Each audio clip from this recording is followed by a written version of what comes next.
Hello and welcome to the Fox NBA pregame show, sponsored by Toyota. We're coming to a close here in Week 5, but there are still several high-profile matchups on the table. The Cowboys are coming off a 31-15 dredging at the hands of rival Giants that took place in Cowboys Stadium. Now they must go on the road to a very hostile Georgia Dome and face a much-maligned Falcons team. The Falcons came within a Buccaneers loss of making the playoffs last season. However, they are not finding similar success this season. Brian, the Falcons are off to an 0-3 start. What do they have to do to get back on the right track?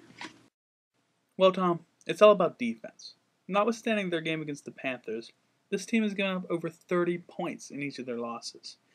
That's not going to win you many games in this league. What's more concerning, though, is the way they're doing it. They're doing it with a certain bit of what I guess you would call evenness. Take the Redskins, for example. The Redskins ran for just over 100 yards against them and passed for nearly 200 yards. However, when the Falcons faced division rival Saints, the Saints flipped the script on them, passed for just over 100 yards, and rushed for over 200 yards. You see, offenses are finding holes everywhere, and it's actually quite a tragedy because there are a lot of great players on that team. Their defensive ends, Jared Allen and Mario Williams, are two of the best in the game. The linebacking core consists of Clay Matthews, Channing Crowder, and Lamar Woodley. That's a group that any head coach would love to have. The defensive backs, Michael Griffin, Vontae Davis, and Joe Hayden, are terrific. On the sidelines, they've got defensive coordinator Van Gorder. There's simply no excuse for what's happening in Atlanta. Well, you can be sure the crowd will help make that a low-scoring game. On to our next matchup, the Orange Bowl. An AFC showdown that will take place in the Mile High City.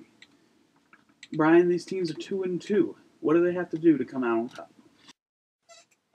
This one's actually really simple. Score, score a lot, score again, and score one more time for good measure. These two teams are known for putting up college-like numbers no matter who they face.